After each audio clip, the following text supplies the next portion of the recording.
పండు ఒకటి వేసుకోండి. నమస్కారం అండి. నమస్కారం. మీ పేరు చెప్పండి.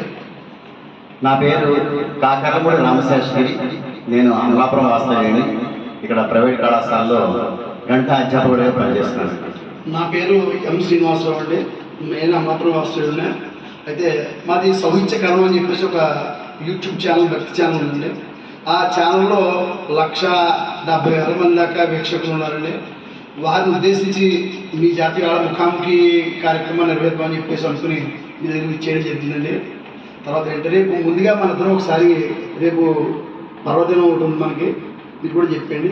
జంజాల పౌర్ణమి మరియు రాఖీ పౌర్ణమి, రక్షాబంధనం, పర్వదిన శుభాకాంక్షలు అందరికీ కూడా మీరు చెప్పండి. ఈ ఛానల్ వీక్షకులందరికీ కూడా రాఖీ పండుగ, జంజాల పౌర్ణమి అందరికీ కూడా శుభాకాంక్షలు. ఇప్పుడు మీరు ఈ పిల్లల గోవి ఎన్ని సంవత్సరాల క్రితం నేర్చుకున్నారు? ఎన్ని చోట్ల ప్రోగ్రాంలు ఇచ్చారు? నేను యాక్చువల్గా మాది వెస్ట్ గోదావరి నర్సాపురం అండి. చిన్నప్పటి నుంచి అక్కడే చదువుకుని పెరిగాను. నేను దాదాపు 1983-84 సంవత్సరం నుంచి మొదలుపెట్టాను. అప్పుడు ఇళరాజు గారి సంగీత దర్శకత్వంలో వచ్చినటువంటి సాగర సంగమం చిత్రంలో వేల గోపెమ్మలు అనేటువంటి పాటలో ఆ ఫుల్ బిట్స్ అవన్నీ కూడా నన్ను అట్రాక్ట్ చేసి, అలాగే ఘంటసాల గారి పాట దాంట్లో పాత సినిమాల్లో పాడతాం, అలాగే ఇళరాజు గారి ఇదే సరే మెలోడీస్గా ఉంటే ఆ పాట నేను విని ప్రాక్టీస్ చేసుకుని పర్ఫామ్ చేస్తూ ఉంటాను. చాలా చోట్ల చుట్టుపక్కల చాలా చోట్ల చేసి, అలాగే అన్నవరం దేవస్థానంలో, అలాగే ఇంకా దేవస్థానాల్లో కూడా ప్రోగ్రాం ఇవ్వడం జరిగింది. హైదరాబాద్లో కూడా రీసెంట్గా ఈ మధ్య నేను ప్రోగ్రాం చేశాను. మీ కార్యక్రమాలను చాలా చూశానండి. ఎక్కడ కూడా ఆ పిల్లల గురువులు ఆ స్వరాలు కానీ ఆ బాణీలు కానీ ఎక్కడ కూడా మిస్ అవ్వండి. చాలా అద్భుతంగా మీరు బాణీ సమకూరుస్తారు. ఒకసారి చూడొచ్చండి. చూడండి. ఇది వేటూరు సుందరరామూర్తి గారు సప్తపతి సినిమాలో దీనిలో పాట రాశారు.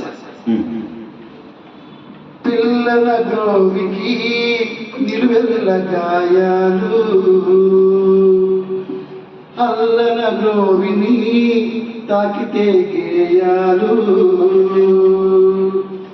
గోవులు తెల్లన గోపన్న నల్లన పాటలో ఒక సాహిత్యంలో వేటూరు సుందరరామూర్తి గారు ఈ పిల్లల గ్రోవి గురించి మొత్తం అంతా చెప్పడం జరిగింది. పిల్లల గురువు గాయాలంటే ఏం లేదండి. యాక్చువల్గా పిల్లల గురువు అంటే ఒక వెదురుతో తయారు ఉన్నటువంటి పరికరం అండి. దీంట్లో యాక్చువల్గా ఏం ఉండవు, ఇన్స్ట్రుమెంట్స్ ఏం ఉండవు, లోపల ఏం అట్లా గాలి తప్పేవండి.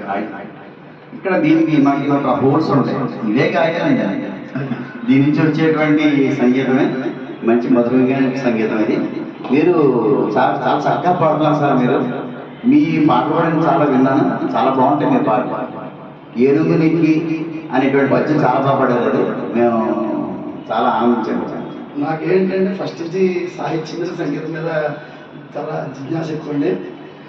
ఇప్పుడు మా వీక్షకుల కోసం, సౌహిత్యకరం భక్తి ఛానల్ వీక్షకుల కోసం మీరు ఒక గాయాన్ని ఈ పిల్లల గ్రోవి ద్వారా ఒక అద్భుతమైన గేయాన్ని ఆలపించవలసిన కోరుచున్నాను. అది మీరుంటే రాగం కూడా మీరు రాగం ఏ సినిమాలో స్వరకర్త ఎవరో చెప్తే మాకు కూడా తెలుసు.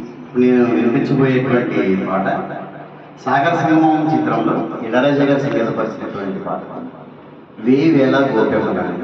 ఇది ఇంచుమించుగా అంతా కూడా మోహన రాగంలో ఏర్పాటు చేయబడిందండి. చాలా బాగుంటుంది. అందరికీ కూడా తెలిసినటువంటి పాట. చాలా మందికి తెలుసు. ఈ మోహన్ రాగం మీద చాలా సినిమా పాటలు అండి. ఒకటి కాదు, రెండు కాదు. ఘంటసాల గారు చేసిన, అలాగే ఇళరాజా గారు చేసిన, ఏ సంగీత దర్శకులు చేసిన ఈ మోహన్ రాగం మీద చాలా ఉంటాయి. ఒక బిట్టు వినిపిస్తున్నాను.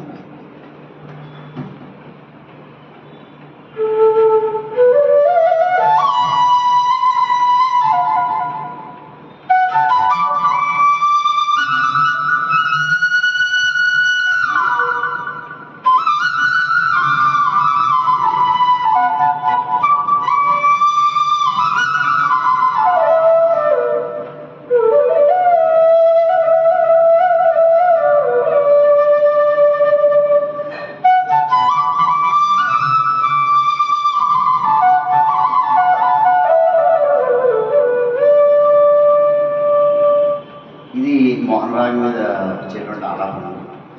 హనుమాచార్య కీర్తన కూడా దీంట్లో చాలా ఉన్నాయి. పొడగంటి మయ్యామి పురుషోత్తమ అనేటువంటి హనుమాచార్య కీర్తన కూడా ఈ మోహనరాగం సంబంధించింది. సరే, ముందుగా ఇళరాజా గారి పాట 1000 గోపమ్మల బిట్టు వినిపిస్తాను.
ఇది ఇళరాజా గారి సమకూర్చిందండి. అలాగే దీంట్లో మనకి పొడగంటి మయ్యామి పురుషోత్తమ ఒకటి, పాండురంగ మాధ్యంలో కృష్ణాముకుందాలు అనేటువంటి పాటలు కూడా చాలా భాగం అంతా మనకి మోహన్ రాగం మీద వస్తాయి. చాలా బాగుంటుంది. ఒక పొడగంటి మయ్యామి కూడా చిన్న బిట్టు ఇస్తాను. తప్పనిసరి.